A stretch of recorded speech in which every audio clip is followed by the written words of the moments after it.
It's been only 5 days since I gave my life to Jesus Christ. And to be honest, I still lack the words to explain what I experienced. It was Saturday, July 6, 2025, during that devastating flood in Texas. I was inside the mosque where I served praying.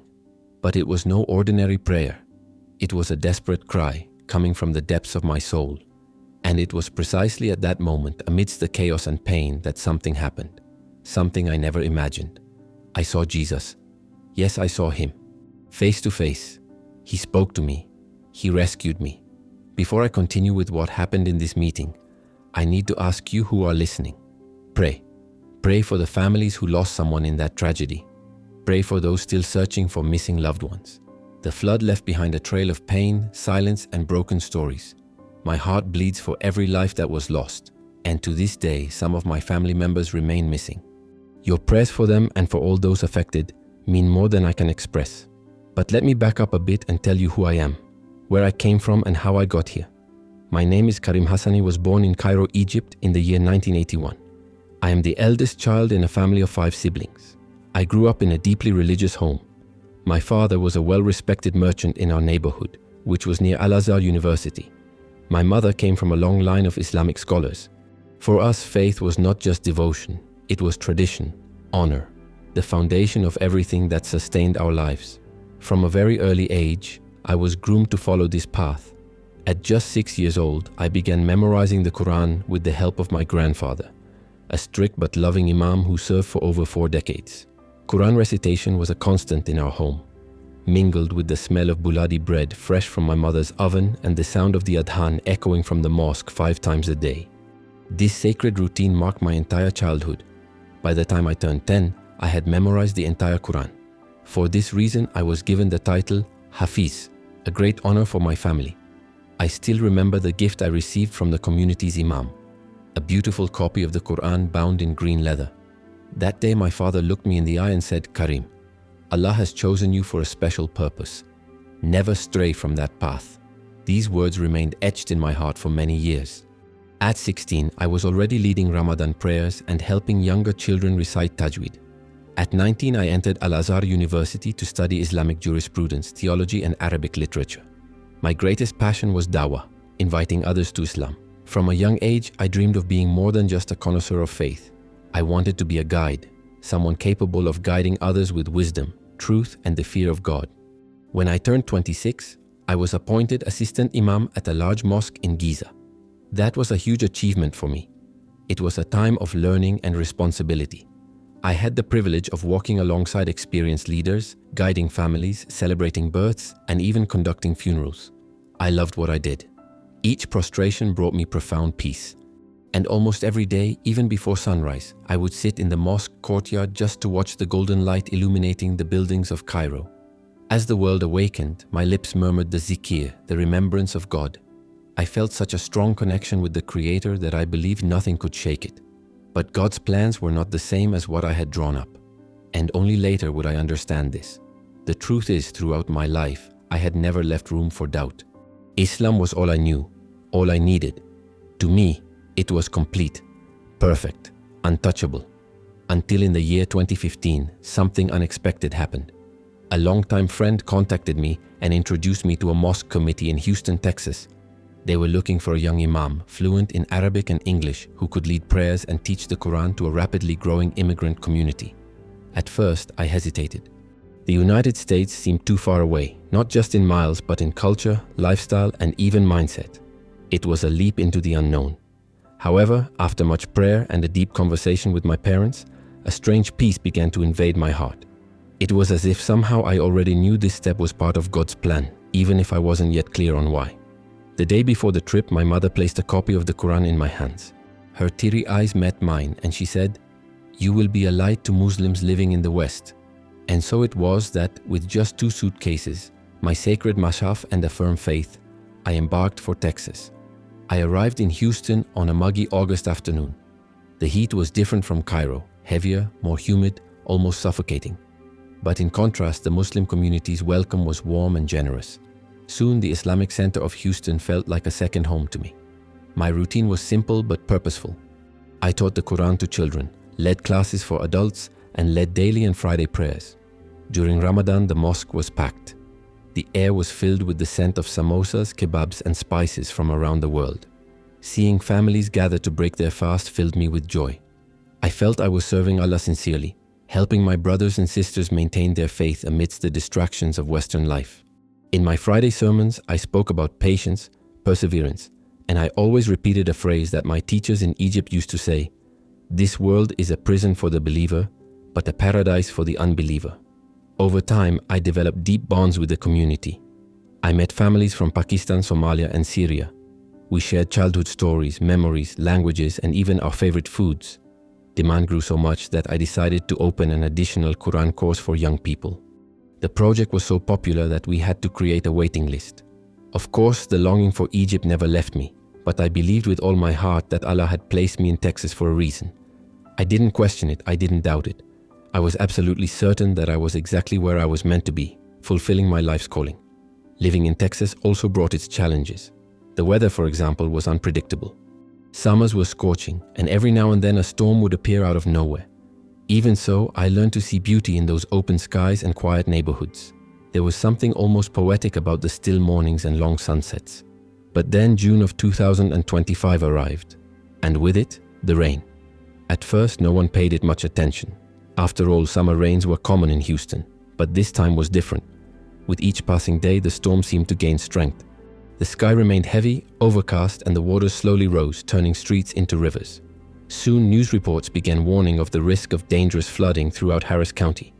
At that moment, I remembered hearing about Hurricane Harvey years ago, and I began praying that it wouldn't happen again. As religious leaders, we mobilized. We organized donations, helped families fill sandbags to protect their homes, and prepared the mosque to shelter those in need. But deep down, something told me the worst was yet to come. One night after the Isha prayer, I was alone in the mosque. I stood silently staring out the window. The dim light illuminated the parking lot, and from there I could see the water advancing inch by inch, taking over everything. It made me uneasy. It felt like something invisible was approaching, something I couldn't stop with any prayer, any sermon, not even the verses I'd recited since childhood. I didn't know it yet, but my life was about to change forever. At that moment, with the water rising and thunder ripping through the sky, I whispered softly, "O God, protect your servants. Have mercy on us." But to be honest, there was a restlessness inside me that wouldn't go away. A strange feeling, impossible to explain. The news was talking about a once-in-a-century flood, something unprecedented. Some of the mosque elders began comparing the scene to the floods of Noah's time. Many saw it as a warning from God to humanity. I didn't know what to think. All I could do was pray. The days passed and July approached. The situation worsened by the hour. Roads were closed. Entire neighborhoods were being evacuated. Power was beginning to fail in various parts of the city. But I remained. Not out of stubbornness, but out of faith. In my heart, I believed the mosque was the house of God, a refuge, and that no evil could befall that sacred place. Furthermore, I wanted to be there to welcome those seeking shelter, to offer comfort and prayer. On the night of July 4th, I led the Maghrib prayer with a small group of families who had taken refuge with us. We spread rugs on the floor so the children could sleep and used flashlights when the power went out. The storm raged outside, but inside the mosque, I tried to convey calm. I told everyone, God is Al-Hafiz, the protector. Trust in Him. He will not abandon us. After prayer, I stood alone before the mirror in the prayer hall. I began to softly recite Surah Al-Baqarah as the sound of thunder echoed like war drums in the sky. I had no idea that the next 24 hours would turn my life upside down, change my faith, my outlook on God, and my outlook on what happens after this life. On the morning of July 5th, Houston seemed on the verge of collapse. I woke before dawn to the sound of rain pounding against the mosque windows. The air was heavy, humid, and difficult to breathe. The smell of sodden carpet, dirt, and mildew already permeated every corner. My cell phone kept vibrating with alerts. Immediate flooding. Seek higher ground. Extreme conditions in Harris County. I turned on the television and saw the red headlines flashing one after the other. The headlines kept coming. Emergency in Texas. Water levels rising at unprecedented speed. Evacuations underway. I looked out the mosque window and realized the parking lot was gone. In its place was a lake. The cars were half submerged and some headlights still blinked underwater, like eyes slowly fading. The sight broke me inside. A knot tightened my chest and a strange weight took over. Even so, I kept repeating softly, We belong to God, and to Him we will return. May He grant long life and mercy to all."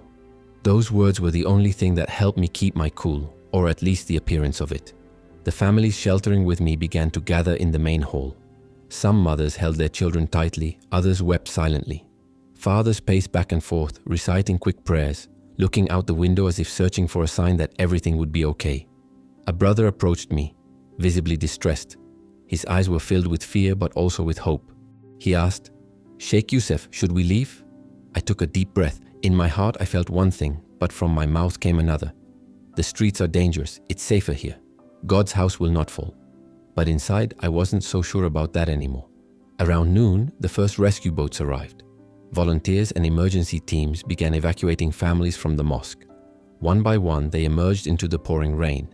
Children were carried in arms, wrapped in plastic bags, while parents carried only the essentials: documents, medicine, and a blanket. I stood at the door watching each family leave. Something inside me told me I should go too, but I didn't move. I remained there. Deep down, I believed I was staying for them. But in truth, God was preparing me for something that could only happen there, in that place, at that moment. Something that would forever transform everything I believed in. So I stayed. Even after everyone was evacuated. Even when the warnings were clear, when the streets had already turned into rivers, when the water invaded every corner, I stayed. And I repeated to myself with conviction, "This is God's house. If I must die, let it be in sujood with my face on the ground before Him." Alone, I said my prayer with a heavy heart. Outside, the sound of rain mingled with the sound of water beating against the doors, as if invisible hands were knocking, trying to force their way in. It was then that I saw the water begin to seep in. First, a thin discreet line slithering across the cold tiles like a silent serpent. I lifted my robe to my knees and began stacking prayer rugs on the highest shelves. I grabbed stacks of copies of the Quran and carried them upstairs. The water, icy cold, already reached my ankles and made my body shiver. The mihrab, which had always been a haven of peace for me, now felt like a small island about to be swallowed by an uncontrollable ocean. Outside, I could hear sirens, helicopters circling overhead, and even more distant, the desperate screams of trapped people, families struggling to survive. I grabbed my phone to try to call.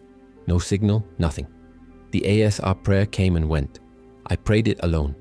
My trembling voice filled the empty hall as I recited Surah Yasin aloud, as if those words could hold back the waters, as if they could make the sky stop crying. But the rain didn't stop. It continued, steady, cold, merciless. As night fell during the Maghrib prayer, the water was already up to my knees. Still, I remained gathering the last copies of the Quran, their green and gold covers glistening with the drops that dripped from my hands. "Oh God, protect your word," I whispered, as I piled them as high as I could. Suddenly, the power went out. Suddenly, everything was plunged into a heavy darkness. The power went out completely, and the only light came from the lightning that, for a split second, illuminated the room like divine flashes, revealing the silent chaos around me. The smell was strong: sodden carpet, damp wood, sweat, and fear. I took my flashlight and placed it on the minbar. The dim light created strange, elongated shadows across the walls. Above the mihrab, the name of God written in Arabic calligraphy seemed to pulse along with the reflections of the flashlight as if breathing. I sank to my knees in the water. I was so exhausted that my hands trembled, clutching my own body to try to keep warm. I raised my face to the sky and cried out, "Ya Rab, have mercy on us, save us from this ordeal." But the answer didn't come. Only the rain, only the water. Only the sound of a world falling apart outside and now inside me too. By the time Isha prayer arrived, the water was already waist deep. Walking became nearly impossible. Each step felt like wading through invisible mud. Objects floated around me. Plastic bottles, prayer ropes, even a small shoe belonging to one of the children who had been there days before. I tried everything to hold the mosque doors shut. I stacked benches, boxes, even shelves, but nothing held. Suddenly, a crack. One of the doors gave way. The water rushed in violently, as if it had been waiting for that moment. A wave formed and knocked me down. I fell backwards, swallowing the dirty water, coughing, struggling to get up. The place that had always been my refuge now felt like a sinking ship. I climbed onto a table, wet, shivering, clutching the flashlight. The dim light barely illuminated my surroundings. Everything seemed distant, submerged, unrecognizable. My heart beat like a maddened drum. I thought of my family in Egypt, Would they know what happened to me? Would they ever discover where I spent my last moments?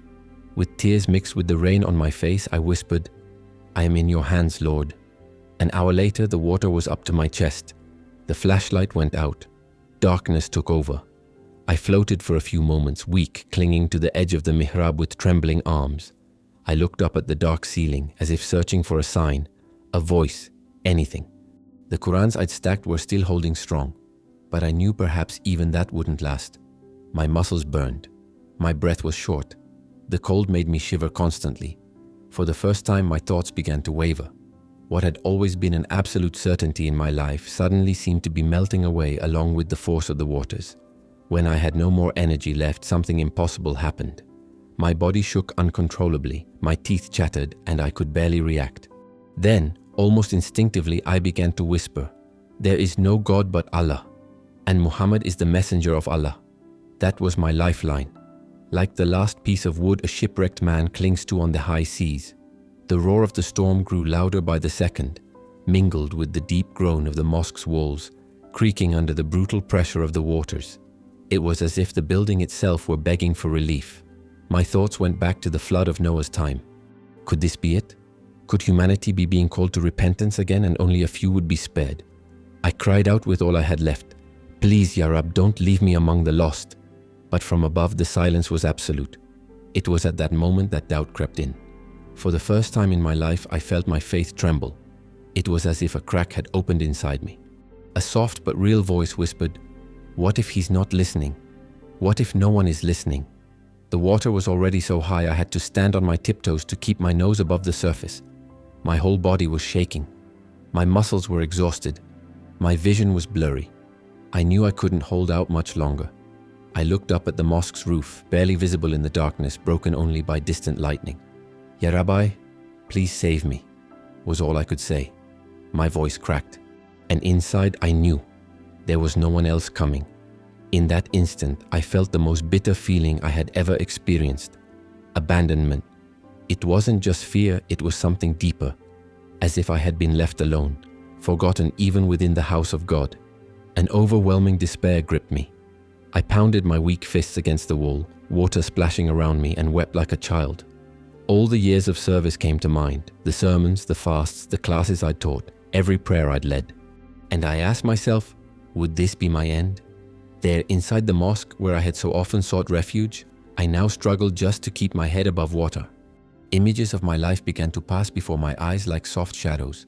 My grandfather's face patiently correcting me as I recited Surah Al-Fatiha for the first time.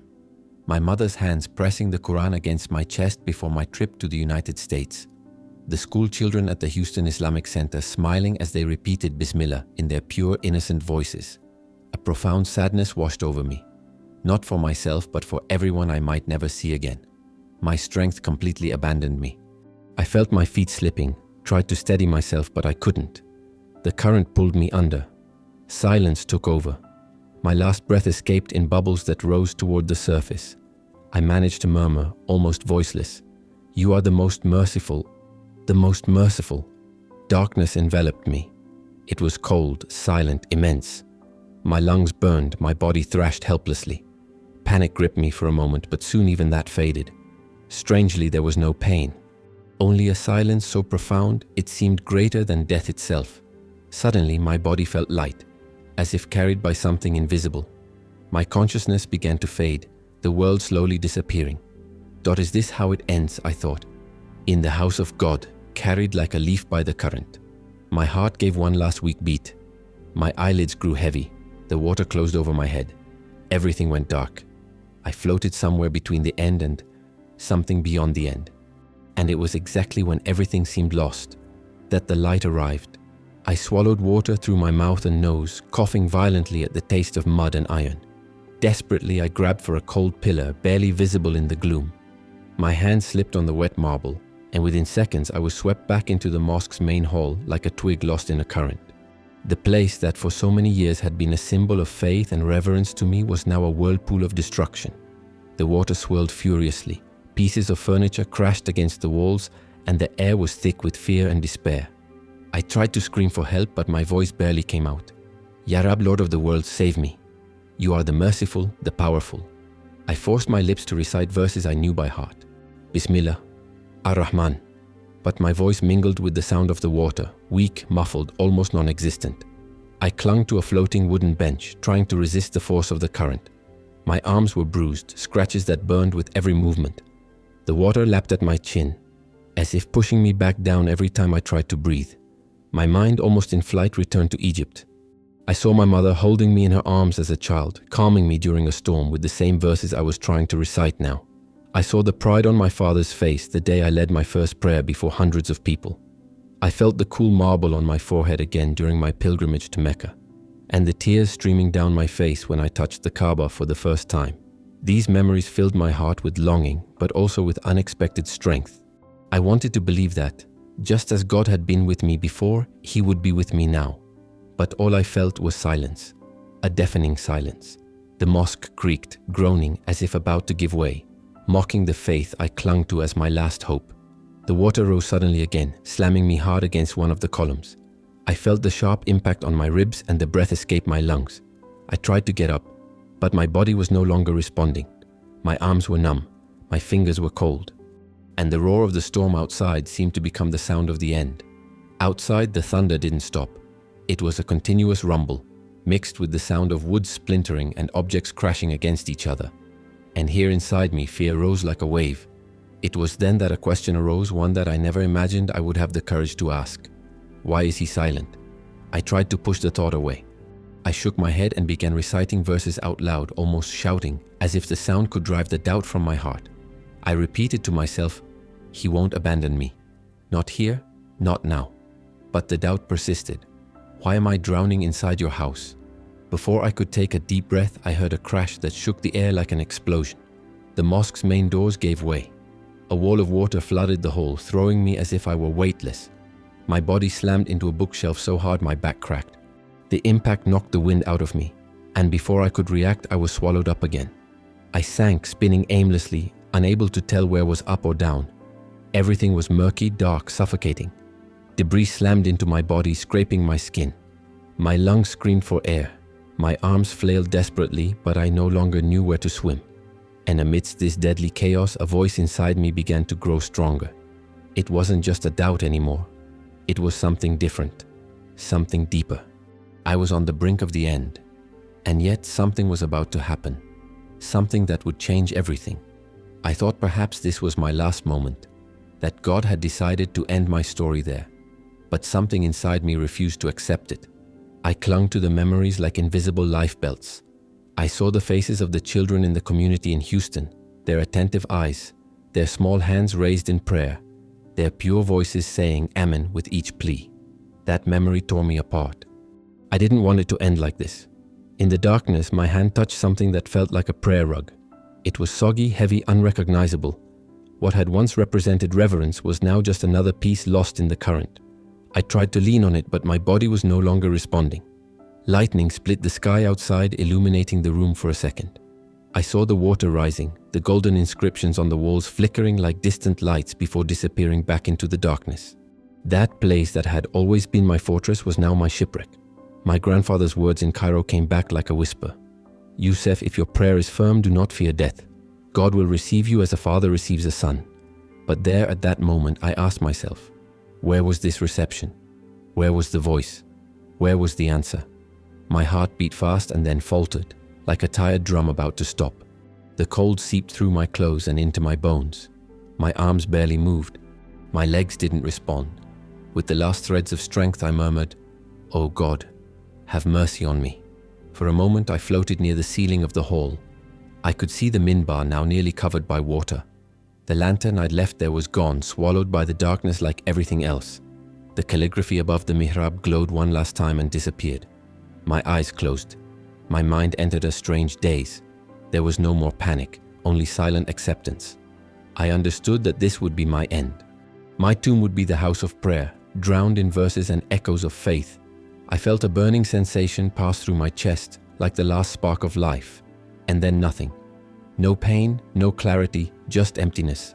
My arms opened wide as if in surrender, and I began to sink again. Down below, lost in that total darkness, something unexpected happened. For a moment I thought I heard voices, children's voices laughing. It was like a distant echo coming from another life. Soon I realized they were the voices of my students reciting Surah Al-Ikhlas word for word. The memory struck me like a lightning bolt, so sweet, so pure, so innocent, that I felt a tear escape my closed eyes, mingling with the icy water surrounding me. The storm continued to rage in the background, but it no longer sounded threatening. It was just a distant whisper, like a radio losing its signal. My mind began to wander through old memories. I found myself back in Mecca walking around the Kaaba, my white ihram shining in the sun. Crowds around me, all united in a single cry. Allah, my heart ached with longing. Even that began to fade. With the last threads of consciousness, I moved my lips in a final confession. God, the messenger of God. One last anchor, one last plea. Then silence fell like a heavy curtain. My body was no longer heavy. There was no more struggle, no more pain, no more heat, only stillness. My thoughts faded like a candle blown out by the wind. The air was gone. My voice fell silent. And in that deep, cold, absolute silence, I asked myself for the first time, honestly, is this how you die? It was like a whisper lost in the darkness, a surrender without resistance. My body sank and everything around me seemed to dissolve. The last prayer I managed to form came out weak, almost inaudible. Oh God, watch over me. Darkness enveloped me like a cold blanket, and my mind floated aimlessly like a leaf swept away by the current. Everything seemed heavy, irreversible, but then something unexpected happened. An old memory, forgotten for years, pierced the void. I was still a young man in Cairo, perhaps 17. I remember one hot, dusty day standing in front of a Christian merchant's shop. He was arguing with a Muslim neighbor about faith, and in the middle of the conversation, he said with a calmness that irritated me at the time, "Jesus saves all who call upon him." That day I laughed. I thought it was naive, a mistake, just a meaningless phrase repeated. But now, on the brink of death, those words came back with a force that pierced me. Could it be? I thought, almost involuntarily. Could Isa, the one I knew only as Mariam's son, be more than I'd been taught? The idea seemed dangerous, even blasphemous. But fear had already stripped me of everything. My pride, my knowledge, my certainties. All that remained was a question, and a fragile hope. Not a hope born of religion, but of a desperate hunger for mercy. And then, with the last breath of strength I had left, I blurted out, "Jesus, if you are who they say you are, help me." It was almost a thought, almost a sigh, but it was enough. Something has changed. First, a sensation. A gentle warmth began in my chest, so different from the coldness of the water around me. This warmth slowly grew until it spread throughout my body. It was as if I were being pulled out of despair. The sound of the water, once deafening, grew distant, as if someone had turned down the volume of the world. Then came silence, but not an empty silence. It was a living silence, one that seemed to listen, that seemed to respond. And it was in that silence that I saw the light. It was no ordinary light. It didn't come from a flashlight or lightning or anything in the mind. It was a living light, a golden glow that pulsed like fire piercing through fog. And this light moved toward me as if it knew me. I felt as if something or someone was enveloping me. Invisible arms lifted me from the depths. My body became light, painless, fearless. And then I saw him. In the midst of that intense light stood a man. He wore a robe that seemed made of brightness itself, a fabric of light that moved with him as if dancing. His hair shone like golden threads touched by the sun. His face held strength and at the same time a peace indescribable. But it was his eyes that paralyzed me. His eyes weren't just brown. They were deep, like the sky before dawn. Within those gazes was a peace I'd never known. It was as if he saw me completely, my flaws, my sins, my doubts, and yet he loved me. In that gaze, there was no judgment. There was no condemnation. There was mercy. There was compassion. There was forgiveness. And in that instant, all the walls I had built around my heart crumbled. That presence reached a place within me I hadn't even known existed.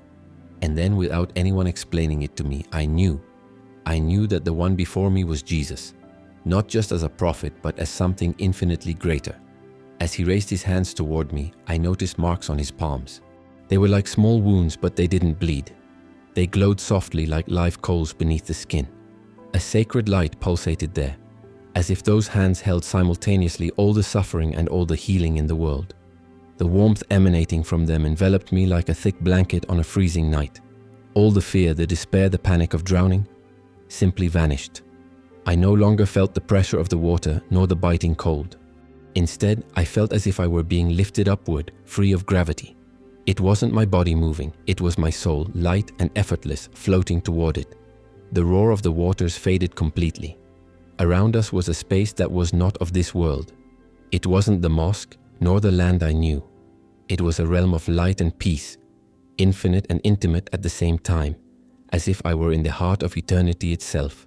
The air, or whatever it was, vibrated so real it almost felt palpable. I looked down and saw my body still there, pale, floating in the murky water like an empty shell. But I was whole, shielded by the warm light of his presence. He spoke, but his mouth barely moved. The voice didn't come from thin air. It came from within me. A deep, smooth voice, firm yet tender, that sounded like the most beautiful music I'd ever heard. Samir. Hearing my name like that was like hearing it for the first time. I felt tears well up, not of sadness, but of relief and reverence. "I heard your cry," he said. Those words washed over me like a balm. No one had ever spoken to me like that, as if I were worth more than the entire universe. "You asked for help and I came. You were not forgotten. You were seen. You were loved." My spirit trembled before him. The light around me intensified, but it never hurt my eyes. Everything I had hidden inside, pride, fear, doubts, was revealed before him. But instead of shame, I felt an indescribable freedom. He approached and held out his hand. I no longer had a body, but my entire essence leaned toward him, like a flower opening toward the sun. When his hand touched my shoulder, waves of warmth and life coursed through my entire being. It was as if every wound, physical and emotional, had been healed in an instant. "Samir," he repeated, this time with a tenderness laced with urgency. "It's not your time yet, you need to go back." A deep sadness enveloped me. Why, I thought. Why send me back to a world of pain when there is only love here? But he seemed to read my thoughts. His eyes grew even softer, filled with a tenderness that almost made me forget everything. "Because I chose you to tell them." His voice was firm, but full of love. "Tell them about my love. Tell them that I am the way, the truth, and the life. Tell them that I will return, and that hearts must be ready." It wasn't a request. It was a sacred call, filled with an authority impossible to question. The light around us pulsed brighter, warming everything. Then I felt a gentle force pulling me down, like a tide beginning to recede. I wanted to stay, to remain forever in that holy presence. But his voice, calm and steady, held me. "You will not be alone. I will be with you until the end of time." These words enveloped my soul like an eternal promise. A courage welled up within me, even as the vision began to fade. The light and warmth. The light began to soften, and I felt myself slowly descending back into the murky, icy water. But contrary to my fears, that clarity didn't disappear. On the contrary, it opened before me like a boundless sky, impossible to describe in human words. The air, or whatever it was, vibrated like a celestial choir. Thousands of voices sang in perfect harmony, a living music that seemed to permeate my spirit. Around me, an immense horizon of shimmering light, pure, pulsating as if it were breathing. Beneath my feet, a firm yet weightless ground glowed a soft golden hue. There was no sun, no moon, and yet everything was perfectly lit. The air was scented with a sweet aroma, purer than any rose or jasmine I had ever smelled. My heart felt light, free from all fear and pain. In the distance, I saw figures dressed in robes of light, dancing in worship. Their faces were radiant, filled with joy. Everything in that place seemed in perfect order, like a divine symphony, where every movement and every sound fit together harmoniously. I turned around, and he was standing next to me. His cloak shimmered, fluttering in an invisible breeze. The light surrounding him was even more intense, but it never hurt my eyes. His face radiated kindness, and when he spoke, his voice was both firm and gentle. "Peace be with you, my son. You called, and I came." Those words entered me like cool water on a hot day, washing my soul. I wanted to kneel before him, but I realized that there I no longer had a body as before. I was no longer flesh and blood. I was consciousness, spirit, and paradoxically, I had never felt so alive. "Where am I?" I thought without having to move my lips, and he answered, "You are seeing a glimpse of my Father's house, a place prepared for those who love him." Before my eyes, the scene changed. I saw rivers of light flowing through gardens that surpassed any beauty I could imagine. Tall trees with leaves of silver and gold swayed gently as if singing praises. I saw countless radiant souls, their faces illuminated by peace, their eyes fixed in adoration. Their laughter sounded like music. Their movements were graceful, brimming with pure joy. There were no walls, no separations, only unity. It was a love so palpable, it felt like the very air I breathed. Jesus looked at me and said, "Here there is no sadness, no death, no pain. Here there is only the fullness of life, as it was always intended." When his eyes met mine, I felt the weight of my entire life before him. My prayers, my failures, my moments of doubt and despair. But there was no condemnation in his gaze, only a love so vast it shook my spirit to its core. As we walked, or perhaps just floated in that place, I had another vision. The light dimmed a little, and in place of joy came a deep sadness that tightened my chest. I saw the earth below, the cities full of people rushing from one place to another, unsure of where they were going. I saw shadows hovering over buildings, schools, mosques, churches. It wasn't the darkness of night, but the darkness of hearts. Hatred, greed, pride. Entire families stood in silence, each in front of a glowing screen, their faces blank, lifeless. Jesus spoke with a voice full of pain. "This is why the world suffers, because they have turned away from the Creator and have come to trust only in their own strength and in idols of wealth, power, and selfishness. Their hearts are filled with noise, leaving no room to hear my voice." Then I saw scenes of disaster, storms ravaging continents, fires consuming forests and cities, floods swallowing homes. These were real, painful images, so close to what we see today. My spirit wept at this. I saw desperate mothers, starving children, nations rising up against each other. I couldn't bear it and asked, "But why do you allow this? If you are merciful, why so much pain?" His eyes, deep as eternity, fixed on mine, and he replied, "I'm not sending..." He looked at me tenderly and said, "I do not send these things to destroy, but to awaken. When everything is shaken, many eventually return to me, and what cannot be shaken will remain. But my people must be prepared. They must carry my love amidst the chaos, for time is short." When his hand reached out to me, a wave of warmth coursed through every part of my being. It was as if he were stitching together pieces of my soul I hadn't even realized were broken. Then he continued, "You were true to what you knew, but now you've seen the truth. It's time to live it." A mixture of longing and fear rose within me. I thought, how can I go back? They'll never believe me. I'm an imam, a teacher of the Quran. My people will hate me. They might even kill me. His face remained firm but full of compassion. "They hated me too," he replied simply. "But don't be afraid. I will be with you until the end of time. Tell them what you saw. Tell them I love them. Tell them I'm coming back." The light around us pulsed like a beating heart, and each pulse seemed to imprint itself within my spirit. Then suddenly I felt a force pulling me like a current. The golden glow of the sacred place began to dissolve, giving way to a piercing cold that invaded my soul. I wanted to remain there forever, in that presence that had filled me with life and hope. But no matter how hard I tried to hold on, it was impossible to resist. The heavenly chorus, the gentle scent, the welcoming light. Everything faded like the last trace of light at sunset. Soon darkness took over, heavy and suffocating, enveloping me like an iron embrace. I sank into the void until I felt something familiar, the painful density of my body. The shock of returning was brutal. My chest felt crushed, my lungs burned for air, and a sharp pain pierced every fiber of my being. My eyes flew open, dazzled by the murky water and the dim light around me. For a few seconds I was lost, not understanding where I was. But then the memory hit me like a punch. The flooded mosque, the desperate prayers, the desperation of the waters. My body began to twitch, and a violent cough made me expel the bitter taste of mud and rot that choked my throat. Suddenly, muffled voices rose around me, growing louder and louder. "He's alive! He's breathing!" Firm hands grabbed my arms and pulled me out of that liquid death. I felt the friction of the ropes against my soaked skin, as if they were plucking me from the clutches of death. Cold air rushed into my lungs for the first time in hours, and I shivered with every breath. I wanted to speak, wanted to shout what I had seen, but my lips only trembled, unable to form words. "Stay with me. Don't close your eyes." Someone shouted close to my face with a determination that gripped me to life. The rain pounded against us like icy needles. Overhead, dark clouds swirled furiously, cut through by lightning. All around, the roar of the waters continued unabated, a reminder that the danger was not yet over. But there, in the arms of strangers who risked their lives to save me, an unexpected calm began to come over me. I turned my head with effort and saw the mosque in the distance. Its windows were shattered, its walls crumbling, and its minaret almost entirely swallowed by the dirty water. A deep pain gripped my chest. It wasn't physical pain, but the weight of what I had lost and the truth I had received. As the rescuers ran with me toward a rescue boat, I heard one of them mutter in amazement, "That's impossible. We searched here for hours and there was no sign of him." On the boat, they laid me down on the cold metal.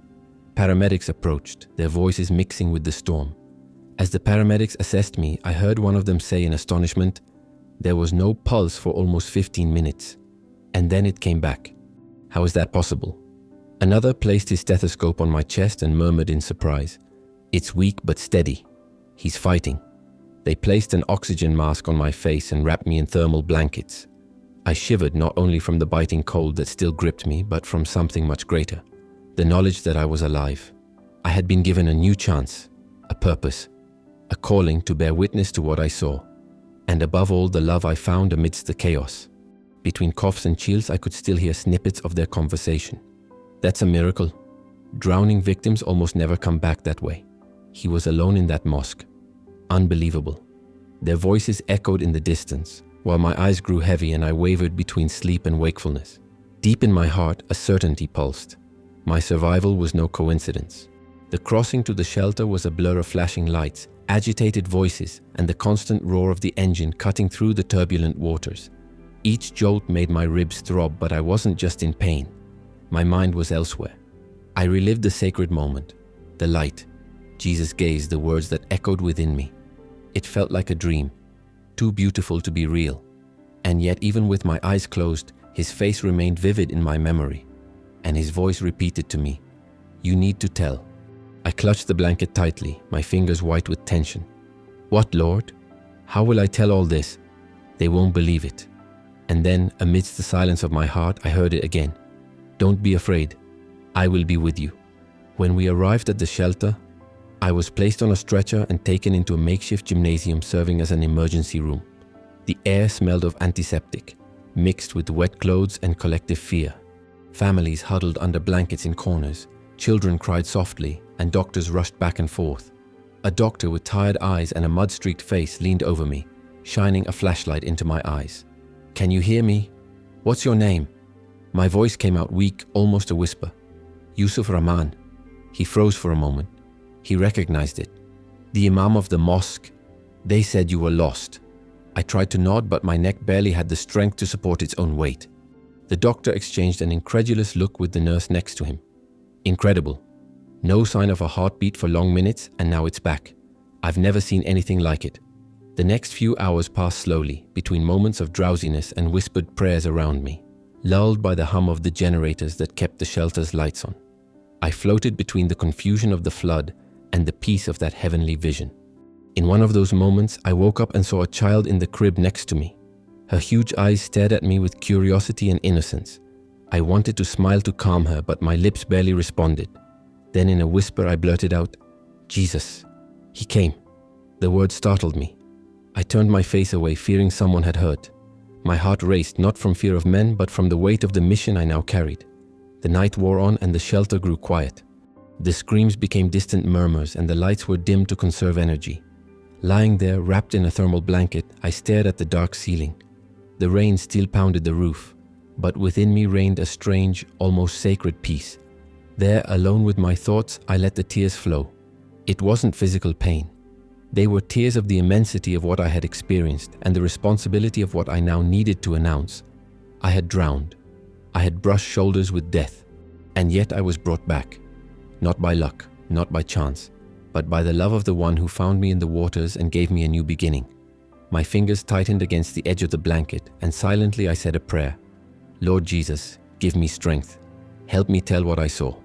It was the first time I pronounced the name of Jesus without fear, with truth. The hospital room was silent, broken only by the constant sound of machines and the beep the heart rate monitor beside me.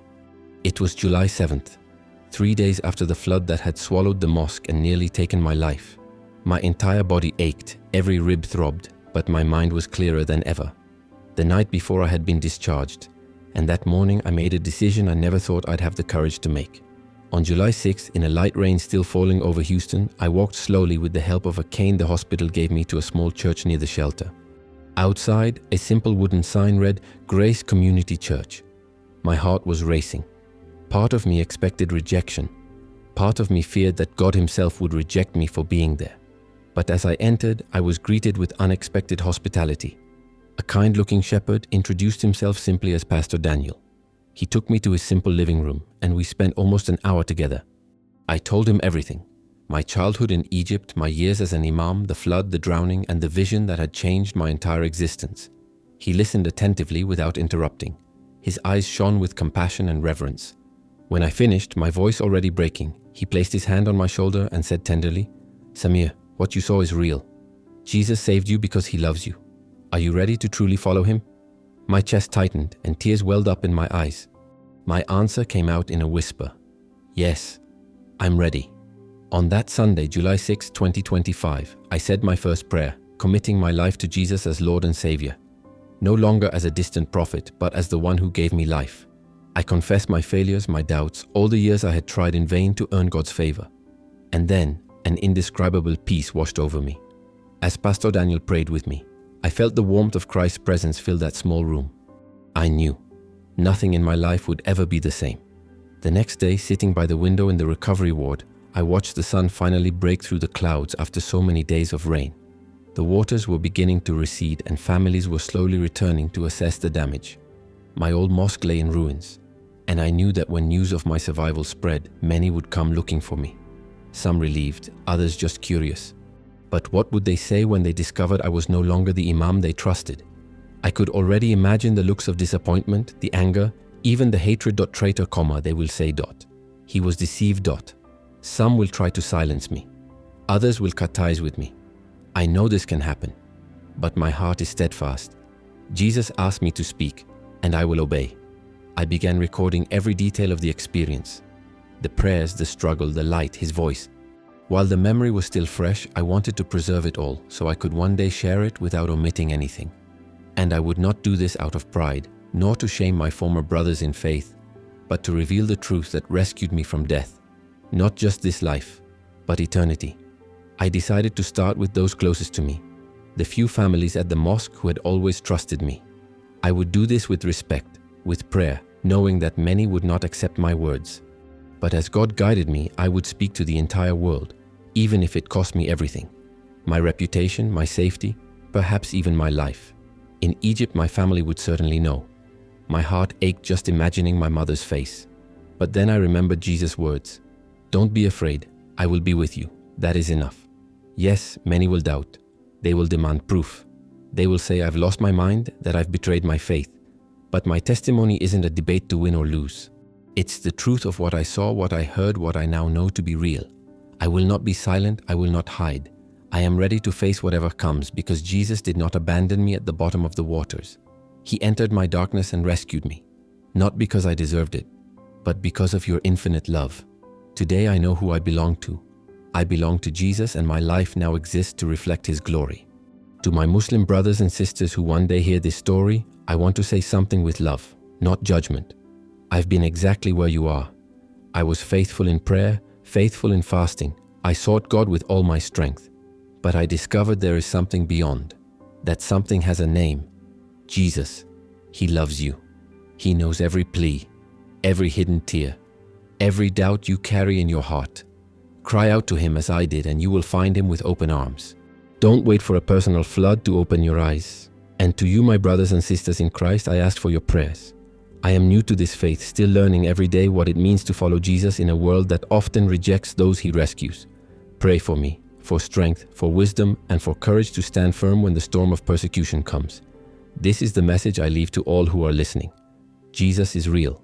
He saves, and He will return. Prepare your hearts. Turn to Him now. Don't wait for the waters to rise. Don't wait for the earth to shake.